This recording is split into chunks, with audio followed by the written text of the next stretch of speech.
Hi, Kendall. Hi, how are you? I'm good. How are you? Good. Apologies for that. I had a timer set and it did not go off, so apologies. You know what? I feel so much better because live I live in Burlington, Ontario, which is near Toronto, but I have rural internet. It's like 1990s internet and it's so stressful. And I actually had internet problems. I think I've got them figured out now. Um, but at yeah, 2 o'clock when I was waiting, I thought, what if I have the day wrong? What if I have it mixed up? No, not on you. I also am from like a rural area and we've always struggled with our internet. It's always been bad. Oh, it feels so good to hear that because it's such a huge embarrassment for me because it's usually out of my control.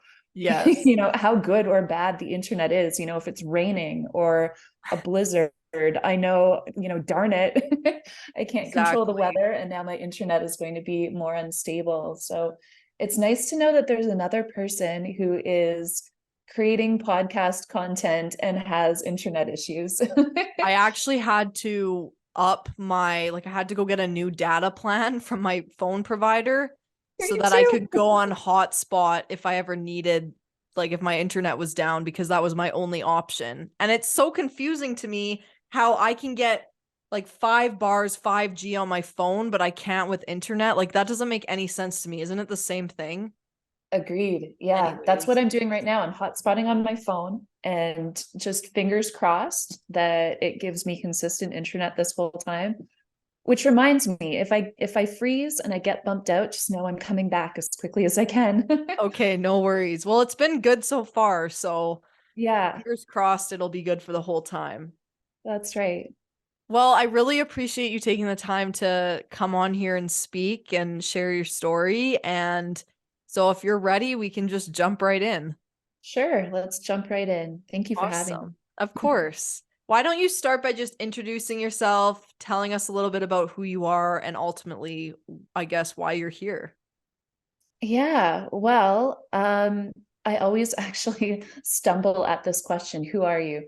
I live in Burlington, Ontario, and I have 3 kids, and we actually homeschool, we unschool. I have an urban farm, so mostly we grow like vegetables and fruit and that kind of thing, but we have chickens, and I'm hopeful that we'll get goats. Um, and I'm an educator. I'm trained as a teacher, and I've also worked in consulting. I have a master's of business. And my real passion in life is actually related to empathy and compassion. I'm really, really interested in nonviolent communication. And I have shared nonviolent communication both within like education, homeschooling circles with parents. Um, and it's a tool that I've practiced, for the past almost decade now. However, at the start of the pandemic, I got really sick. It wasn't the worst sickness that I had ever had. However, we thought that it might be COVID, and because it was at the start of the pandemic, there weren't very many COVID tests available in Ontario. You basically needed to like really fight for it. And even then, you might not get a COVID test. So when my symptoms didn't disappear, when they lingered, it became my tools of nonviolent communication weren't just this thing that I shared with people to make their lives better. I found myself drawing on every skill that I had just to keep my sanity, just to make it through this really difficult process. Um, I had a lot of symptoms that are common for people, or at least women my age, who experience long COVID. So it wasn't just the initial illness, it lingered for months. Um, and there were different stages of the illness and of the disease. And now here I am a couple years later, and uh, I went through a very traumatic experience of discovering that whatever I had had, in March 2020 had developed into a very rare autoimmune disease. And that very rare autoimmune disease, just as I was, crashing, coming to a point where my chance for living was narrowing, that was also the height of an Omicron spike in Ontario, a COVID spike. So just getting treatment became a real hurdle because of all of the strain and pressure happening within our province, but also Canada wide. Now, when you talk about this autoimmune disease, does it have a formal name? I know it's quite rare, so people might not know, but can you Yeah, talk about what it is a little bit more? sure. It's called, it's a tongue twister, a mouthful, pulmonary alveolar proteinosis. So pulmonary, like that's your chest area. Alveolar, that's like the tiny little. So if you think about your chest and how it looks like branches of trees, the very ends of those branches are where the oxygen and carbon dioxide exchange. So when you're breathing in fresh air into your lungs, the blood comes down and that exchange happens in those alveolar and or alveoli. And then at that exchange where that happens, for that exchange to happen, there is this protein that allows the oxygen and carbon dioxide to switch out in the red blood cells. And that protein is something that we need to have in our bodies for that exchange to happen. And to keep that system going smoothly, we also have these white blood cells, these macrophages that come in and clear out the protein so that it doesn't get built up. And my autoimmune disease is my body makes antibodies against those macrophages. So my body attacks those white blood cells so that the protein starts to build up in my lungs and it becomes harder, well, impossible for that protein, for that oxygen carbon dioxide exchange to happen. So it feels like you're suffocating over time. It's a slow suffocation. And I mean, if I had this disease, in the 1950s, I would have died.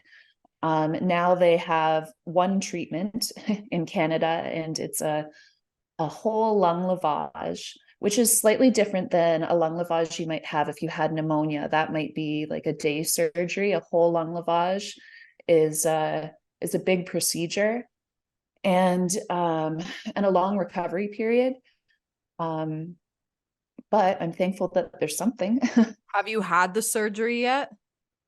I have, yeah. So I had this long COVID experience that lasted, like the long COVID symptoms for me lasted about a year. And again, we don't know if that was long COVID, but I had some unusual symptoms.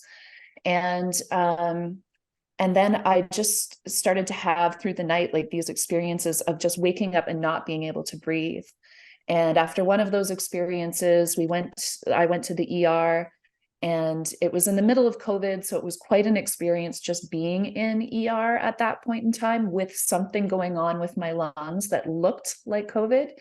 Um, and that began the process of trying to get the diagnosis. So even getting the diagnosis, it took months. And that's not uncommon for people who have autoimmune diseases to have this long buildup before someone's even paying attention to you. And then to actually get a diagnosis, it usually takes 2 to 3 years, which is a really long time. By the time I had an official disease diagnosis, I had been admitted to the hospital as an emergency patient. And at that point in time in Ontario, this is January 2022, all of our hospitals had canceled all of their surgeries because the province was so overwhelmed by the number of COVID patients who were entering the hospital. And I was one of two surgeries to be passed through in my major city hospital in Ontario. So I feel very lucky that I had doctors who who were advocating for me, but it was an experience. I think because I had to spend some time in ICU, and I was, because of COVID, again, a lot of the usual ICU beds are individual rooms.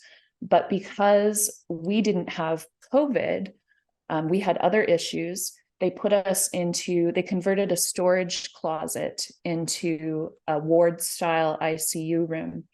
And I was conscious. And so I was very aware of, people around me dying.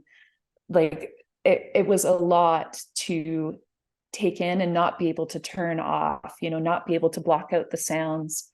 Um, I was able to block out the visual. They had a shower curtain that I could put across in front of me so that I couldn't see everybody in their suffering. But you could hear everything all hours of the night. It was hard. What was your mental health like during those times? I can imagine it was not great.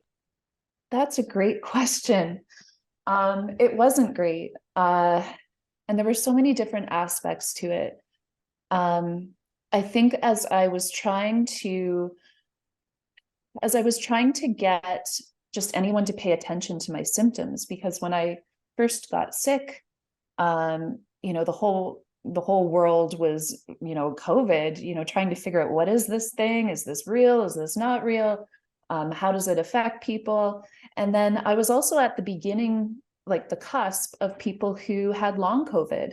For a very long time, no one even knew what that was. And I kept saying, no, these are the symptoms that I've had since getting sick in March. And they would look at me like, what? No, this is just stress. Do more yoga. And so having people second guess me, that was challenging. But because of the work that I've done related to nonviolent communication, and also some of the style of homeschooling that I do, it really is focused on self-awareness and self-acceptance. And so part of my diagnosis was understanding, or not diagnosis, part of my pathway in trying to get a diagnosis was also just trusting myself. They may not understand what I'm experiencing, but I know my body. But it did feel, there were moments of pandemic stress, but then also this weird health stuff that was going on. I was losing hair. I had a menstruation cycle that was nonstop period. I was having trouble with my memory, and simple things like trying to remember my niece and nephew's names, things that I know, things that, you know, at the time I was 43, 44. These were not things that I thought a healthy 43, 44-year-old should be experiencing. But because everyone's focus was on COVID, it was hard to get some attention for the health issues I was feeling. And I was able to manage. As I progressed in my disease and got worse, some of the hardest mental health parts had to do with seeing other people in the emergency room, seeing who was at their most vulnerable during the COVID pandemic, and seeing how they were being treated because we had to take extra COVID measures to protect everyone. There were a lot of heartbreaking things that I saw. And even now, I feel my brain kind of getting flooded with some of those images and memories. And then the next phase of being in the hospital, by that point in time, we weren't sure if I was going to, before I got into the hospital, we weren't sure if I was going to make it. We weren't sure if my path for living had narrowed so much that I would even be able to withstand this procedure. So that part was scary. And I also was told by several doctors, if you get anything on top of what is happening in your lungs right now, there's nothing we can do for you. COVID, a cold, anything. Like I was very vulnerable. And I was also relying on everyone around me to follow mandates when they were feeling really exhausted about following mandates. Um, I really wanted people to get vaccinated because that was the strategy that was being shared as being most effective at that time to keep people out of the hospital. And that was really hard to bump up against friends and family who would say, you know, I see that you're sick, but I really can't do that. And I think that part was probably the hardest towards the end. Friends and family who were exhausted by what they were experiencing during COVID, um, and just not able to do these things that would keep people that they don't know, keep people out of the hospital in general, you know, seeing that bigger picture of how we're all interconnected. And I was too sick to talk. I was too sick to communicate with people. I was on oxygen. So it was just, you know, typing, texting. Um, and so receiving those messages of, yeah, I see that you want me to use this strategy, but it's really not fitting with what I want to value. It was really hard because for me it wasn't about values in that moment. It was just like I just want to live. I just want to get into the hospital before I'm too sick so that I can get this treatment. Um, and then of course being in ICU, there are certainly lots of studies that show ICU experiences can be traumatic. And although I think I've overcome a lot of, you know, the baggage that I was carrying around that, um, yeah, there were some hard things to see and hold on to, especially being in that ward style ICU and not being able to turn off some of the sensory things, even to take like to go to sleep, that all the lights are on. They are checking on you regularly. So it's not like you can have, you know, consistent sleep through the night. Um, at one point in time, I remember thinking, I'm just going to lose it. Like I can't be here another minute. And um, because we were in this storage closet that had been converted to an ICU, there were no windows. So it was also like sensory deprivation about like what time of day is it? There was no running water in this closet. Like there were just so many things that help you stay human that I didn't have access to. Um, at that point in time, I couldn't have visitors because of COVID. And so and I'm stuck in my bed, hooked up to machines, um, monitoring me and helping me get enough oxygen. And so I remember feeling like I can't do this anymore. Um, buzzing my nurse and she came in and she was lovely. Like I'm so thankful that I had such a compassionate nurse who came in to help. Um, and in that moment, you know, I looked at her and I realized, wow, there's not even really much you can do for me. And so I thought about, what do I have control over that would bring me even the tiniest bit of relief? Because I knew the tiniest bit of relief would give me even a little bit more capacity. And I needed to just make it through to the next minute at that point in time. Like that's how challenging it was. And I asked her to remove my catheter because we were all in this storage room and there's no running water, there's no toilets. So they had us all on catheters. And it was making me feel like I had a UTI. And I thought, if you could just take out that catheter, and if I could just like go to the washroom like a normal person, that would bring me a lot of relief. And so she figured out how to get a commode into my little shower curtain area, which those aren't fun to use either. Like it's a chair with a hole in it, and then you go into a plastic bag. And because I'm hooked up to things, you know, it's not like I can even change out the bag myself. I still need to have a nurse come in and do that for me. And there's no running water. Like it's gross. Maybe you want to cut that out of this. um, but just figuring out what little things I could do that would help increase my capacity overall.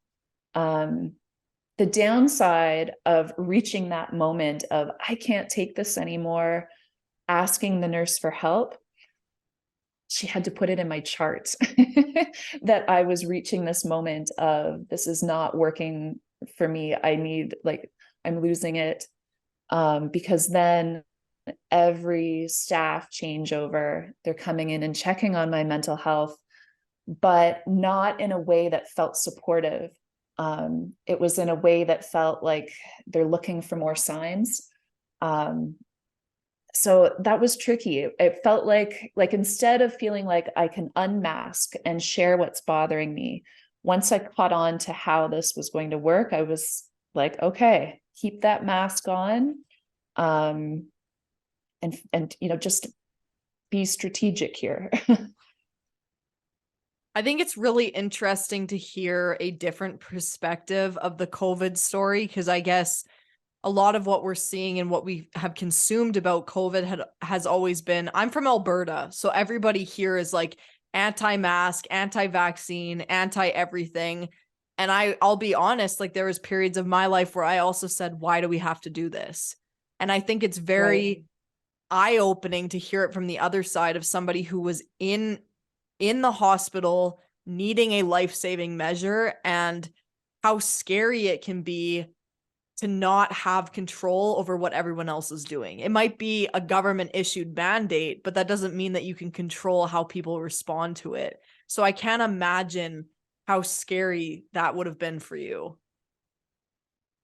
Yeah. And the timing was just so interesting for me to be in the hospital at that particular point in time, because that was when the Freedom Convoy was gaining popularity. And the day that I was released from the hospital, they actually released me early. Like I was still bloody and bruised. And normally they would send me to a different area of the hospital to do more recovery before they sent me home. But the hospital was just so overwhelmed with patients. And I begged and begged to go home early. And I was improving well enough that they thought, okay, we will skip a couple of steps for you and get you out so that we can use the bed for someone else. But the day that I went home, bloody, bruised, was actually the day that the Freedom Convoy went through my area of Ontario. And that was so hard to know who I was leaving behind in the hospital, and, and that some of them might not make it, and that they were so vulnerable and still needed so many of these measures, just so that they could get treatment, just so that they could like take their next breath, live another hour, live another day. Like it was really that day. And then seeing these expressions, and people are saying, oh, this is an expression of love. And I was like, oh, love for who? Because the people I just left behind, they need you to like do some stuff that I know you really don't want to do. I know the last thing you want to do right now is like continue wearing masks until we get through this wave of COVID. The last thing you want to do is like socially isolate anymore. And yet, like, I just left behind some real people who also had families, and it was really hard to put together those two pieces. I think in my healing, like since having that procedure and coming to terms with this disease, and like it will never be that bad for me ever again. um, I've been able to travel a little bit more, talk to family. Like, keep in mind, I couldn't really have phone conversations before because I couldn't even talk. That was just taking up too much oxygen. It was not possible to really have conversations. But I got to see how different places in Ontario, different places in Canada had very different experiences of the disease. Um, we traveled to BC that summer, and I realized, oh, like people in BC had a very different experience than we had in Southern Ontario, Canada. Um, my brother's from Calgary, and he lives there with his family. And, his experience with COVID, he probably thought, she's blowing this out of proportion, or he might have had trouble understanding my perspective and my experience of COVID. And I think that's the part that I really want people to know, that we each have our own stories, and all of our stories are valid, and together they kind of weave into this bigger picture of understanding the whole story. And I'm also hoping, like, we've got a little bit of distance now. COVID's still around, and people who are immune compromised or vulnerable, they are still more susceptible to COVID, and might need measures, either now or in the future, from the general population. And I think that's important to share our stories now while we're not also triggered, so that if we find ourselves being asked to do something again, hopefully we can come at it with a bit of a different perspective along with our own, and understand how it all works into the larger picture. That's my hope. uh, but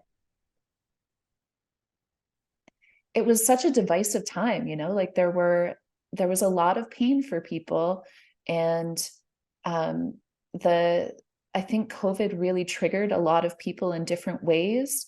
And sometimes I think our expressions in the moment, maybe we'd choose something different now because we're in a different place now. So it's complicated. I think you bring up, I'm also from Calgary, by the way. So what Oh, what your brother was experiencing was likely a similar experience to what I was going through. I had a bit of a unique experience as well during the beginning of COVID. I tore my ACL playing basketball, and so I needed to have surgery for that. And again, it's a different situation than yours. Mine was not a life-saving procedure by any means, but it was something that, if I wanted to go back and play competitive sports again, it was a surgery I was going to have. And I remember they pushed it back, as I'm sure they did a lot of stuff. They canceled almost everything. And I was actually the very first day they opened up operating rooms in Alberta, I was scheduled for surgery that day. And this was my second ACL reconstruction. So I'd gone through the procedure before, and the experience that time around was very different. It was like a heightened level of organized chaos, is like the best way to describe it. There was people everywhere. It was crazy. They were like pushing people out the door to try to get the next person in. And like hearing your yeah. story, I mean, obviously Ontario was almost like the hot spot for COVID. It seems like, at least that was what was portrayed to us out here.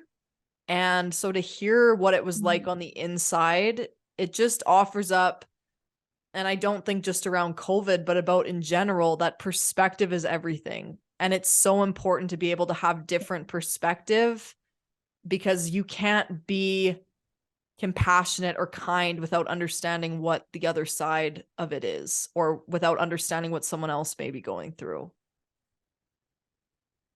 Yeah, exactly. And again, I think that's why having conversations about what everyone's COVID experience was, I think it's important to have that now, because now we're not feeling those, that fear, like, am I going to get laid off from my job because of this particular shutdown? Am I going to get sick? Is this vaccine going to cause some sort of reaction in me?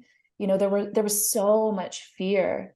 And I think everyone was trying to, like, figure out how do we do this? And now we have this opportunity to listen to one another or to figure out, hmm, sorry, I just have a, a message that popped up that my internet is unstable. So hopefully that goes away. um, so now we have this opportunity to listen to one another. And I agree with you completely that part of that compassion might start with us and recognizing, oh my gosh, my own experience of having to wait to get my ACL surgery and thinking that if I don't get this surgery, I might not be able to play competitive sports again. And that's really important to me. It's part of what brings me joy. It's part of, my community. You know, working through some of our stuff. And then once we feel settled in that and feel like, okay, yeah, that was really hard for me, then, figuring out who can we get curious about in our lives about their experience. And I think it's those little steps of like self-compassion first. And then once you feel like settled and like you've recognized how hard it was, like everyone I think had difficult experiences during COVID. So like recognizing that difficulty and then getting curious about what was someone else's experience. And that to me is the bridge work that's really important. Getting curious about someone else. That's how compassion is built. And I mean, that's the world that I would like to see, a world that's more compassionate. I agree 100%. And it almost, what you just said kind of makes me think about, I mean, most of us have traveled, and there's that bit right before you take off where they say you need to put on your own life vest or your own mask, air mask, before you put on somebody else's. And like you just said, it's important for us to be settled. Like you can't pour from an empty cup at the end of the day. So if you aren't okay with your current situation or where you're at with your life, it's impossible for you to put out that same energy into the world to find compassion or kindness for someone else. So I think it just brings back the point that in order for you to be the best person for somebody else and to be the most understanding version of yourself, you also need to be that for yourself first. Yeah. And I think that was the neat part for me about going through this experience because I had been doing that work prior to the pandemic, especially with parents, helping parents find ways to have a collaborative approach with their kids instead of, telling your kids, this is your list of rules, now you follow them, and reward or punishment, like saying, oh, you could try to take a slightly different approach. And it's a compassionate approach and trying to help families with that. But this put like this experience put all of those skills to the test. Like I had never before had to so often go into like, oh my gosh, like I'm feeling all this stuff. What am I feeling? What are the needs behind those feelings? And just like coming into myself, recognizing that just so that I could be interacting in the world or be surrounded by all of these other messages of people in their own fear and their own anxieties and not judging them for it. That was really hard for me because from my perspective, I so badly wanted everyone to follow these mandates so that I could get the help I needed, so that I could live. And yet, because I had this practice in nonviolent communication and, empathy and compassion, part of that mental health for me was I want to believe I'm in a world that that I can connect with other people. And so if I could get to that point, and it didn't always happen, but if I could get to that point where I was at peace with what I was feeling, at peace with my unmet needs, that I could also start to get curious, like, oh, my friend who really does not want to get vaccinated, she knows that I'm over here like dying. She must have some really strong needs if she's still choosing that strategy, and trying to get my head around like, what must she be feeling if she's holding on to that? And as I would, like I said, I couldn't always do it. Sometimes I would feel bitter and I'd just be like, can't you just do this? But when I could get to making guesses about what she was experiencing in the pandemic, what was going on for her, like I would soften. And it felt like a relief to feel that softening to this other human being who I had felt disconnected from. And that relief was like part of, I think, what helped me keep going and not always lose it. Just having little tastes of, oh, I can connect to you again. Hearing people express their pain around, um, not being able to see family members, because in Ontario we had, stay-at-home orders, and hearing that pain and knowing my pain, like I'm trying to balance that with how many birthday cards do I have to buy my kids if I'm going to die and I want them to get a birthday card every year till they're 18. Like it felt like it was unbalanced. So there were times when I would feel so bitter and angry about this. But then if I could like give myself self-compassion and like just recognize, yeah, this is a really crappy, heartbreaking situation to be in, but their pain is also valid. Like what they're experiencing over here, like if I were in their shoes, I'd be feeling the same thing. And so like being able to connect to that, um, it brought me peace. And I didn't realize how healing it is to feel peace, even if it's fleeting, even if it's just for a few seconds. Feeling that for a couple of seconds was relief. And I felt very grateful that I had these skills. Like I said, I wasn't always good at it when I was feeling really awful or really triggered. I couldn't always access it, but I kept having that wish to access it. And that was what was important, I think. And I want to bring up an important point that I think anger is typically the first reaction that we have. I mean, we are the center of our own universes. And so when something happens, at least for me, like that tends to be my first reaction. Why does this have to happen to me? Why did it have to happen to someone I love?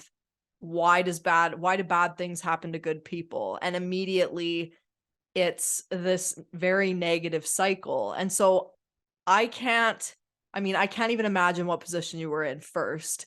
Secondly, I think it's very brave to be able to acknowledge, while you are also dealing with something incredibly hard and difficult, that other people's pain is also valid, because I don't think that is not the first place a lot of people go.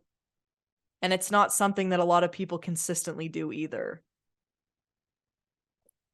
I don't know that I could have done that without having practiced it beforehand. There's this idea that you practice things. There's a phrase, and I'm going to totally get it wrong, but we practice when things are easy so that we can apply it when things are difficult. And that was what I experienced. I think one of the big things that caught me off guard, I had had a very privileged life beforehand of being really healthy.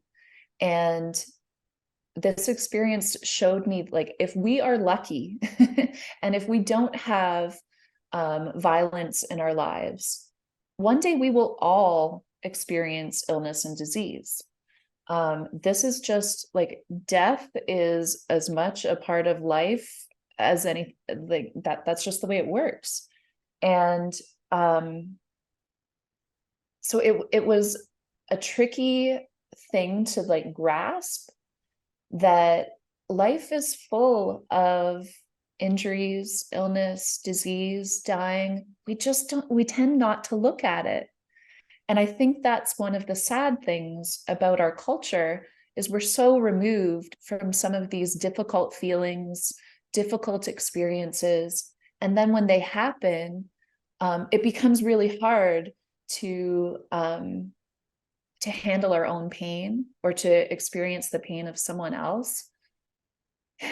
And yeah, I keep wanting to say, like, thank you for acknowledging that it is challenging to like hold on to your pain and hold on to someone else's pain, especially when it feels like, Even just to make space for someone else's pain when you're suffering is Like, I know I am not at a point in my life where I could probably do that. And I highly, highly, highly respect you for being able to do that.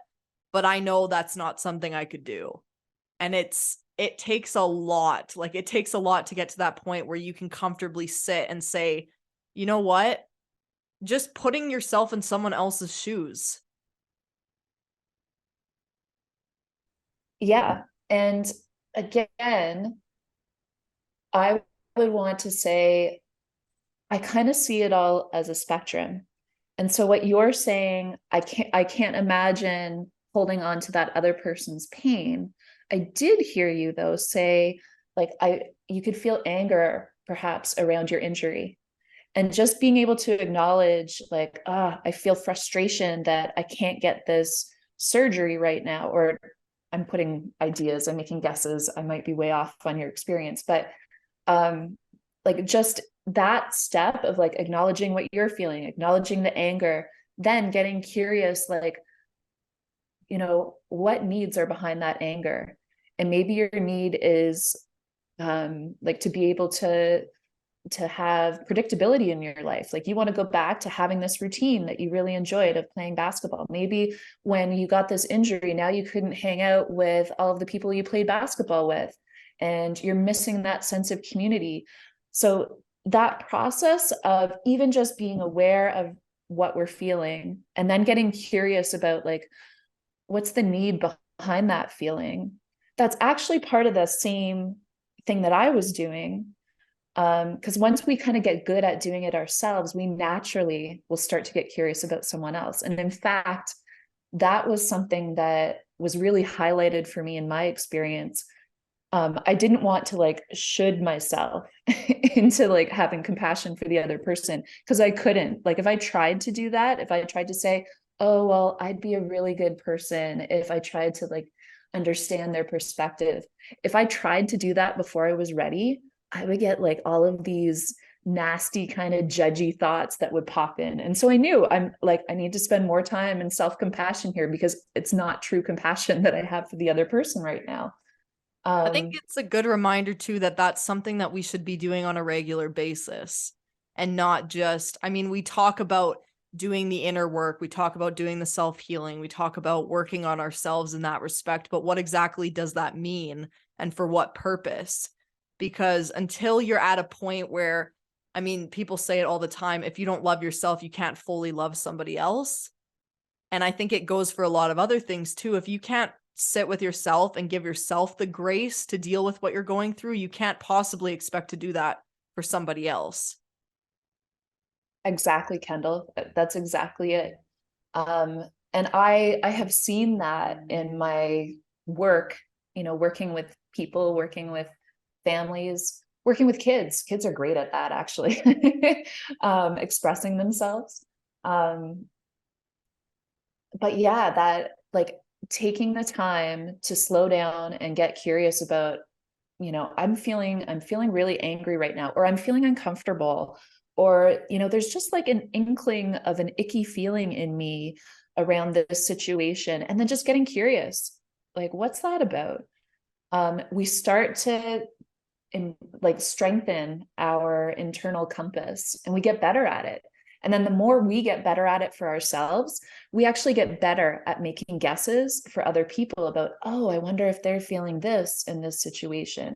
So it is really cool how we're so interconnected, like investing that time into ourselves, giving that compassion to ourselves, self-awareness, that actually helps us to be more connected to other people, have compassion for other people. And it's also like part of the creative problem solving process. In a larger society, we have to figure out ways to interact with one another and to get along and to choose strategies when we're feeling very different things and experiencing, COVID. People experienced COVID in so many different ways. And so this practice of self-compassion and then being able to reach out and have compassion towards others, I think it's a really valuable skill to have, not just so that we feel good, but also so that we can have conversations and decide, if this were to happen again, what kind of strategies would work best for all of us to meet more needs. I think Yeah, I would love for more people to be feeling comfortable looking at the parts of themselves that they feel like they shouldn't be experiencing, like the anger, the frustration, the sadness, the uncomfortableness. Those are clues. Those are really valuable clues about what our bodies want us to pay attention to. I agree 100%.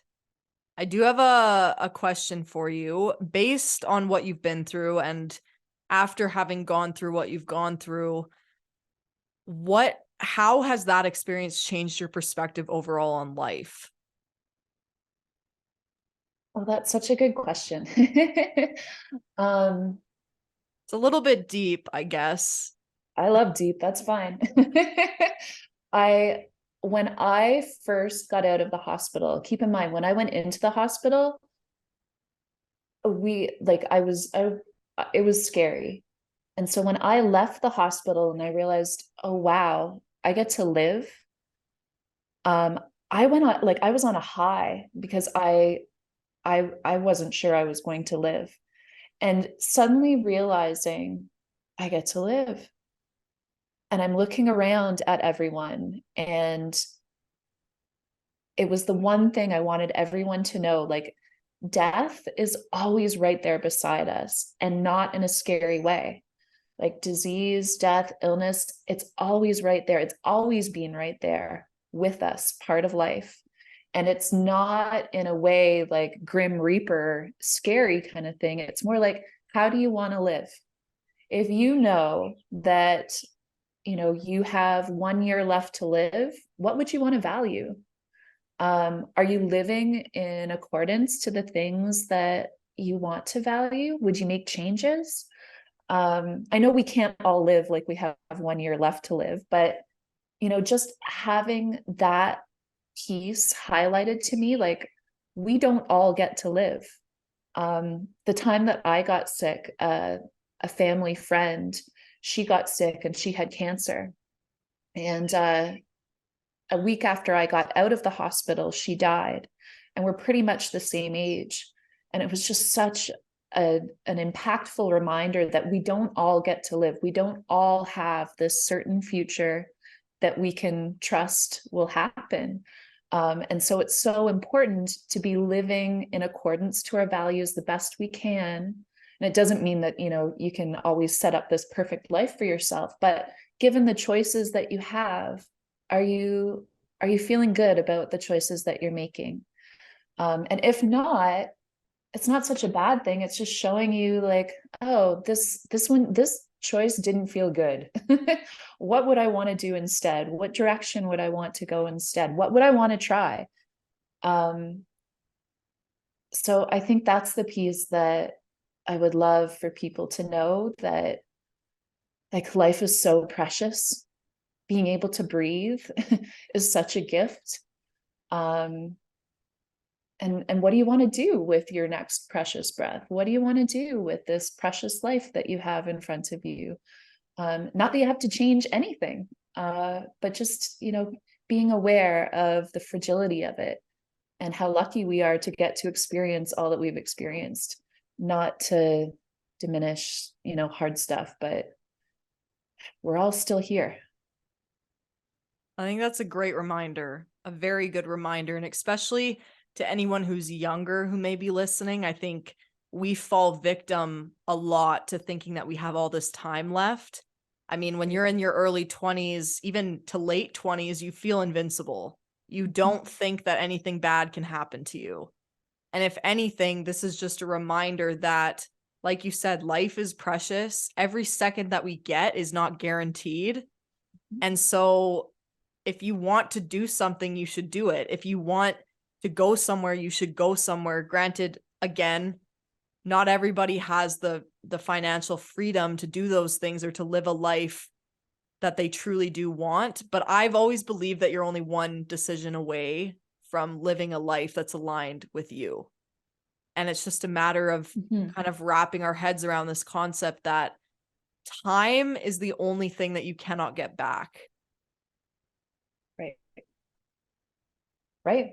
Um, and I mean, I know I'm not in my 20s, but going into this disease, I like there was no reason for me to think that I wouldn't live to be 100.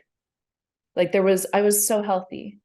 And so getting my head around this idea, like, oh, I thought I was eating all the right things, doing all the right things, lifestyle. I thought I was lining myself up in this direction, and I probably was. But even still, we don't always get to control everything.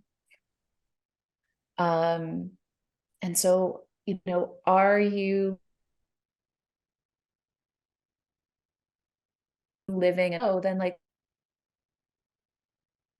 what what would you want to change first? And it doesn't have to be this huge change. It could just be tweaks. Um,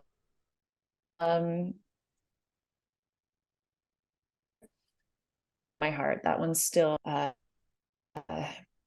I don't know how to convey the feeling into words.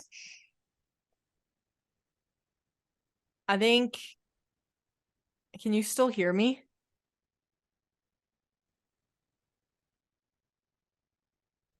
Yeah.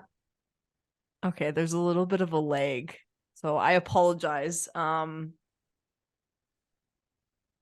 But I think that's a good note to end on because it's something that a lot of us can tangibly take into our lives and apply to our lives right now. It's not something that takes a ton of effort or a ton of internal work. You can change your perspective today. And that's ultimately the lesson that I want everyone listening to take from this episode is that perspective is key and you can always change your perspective.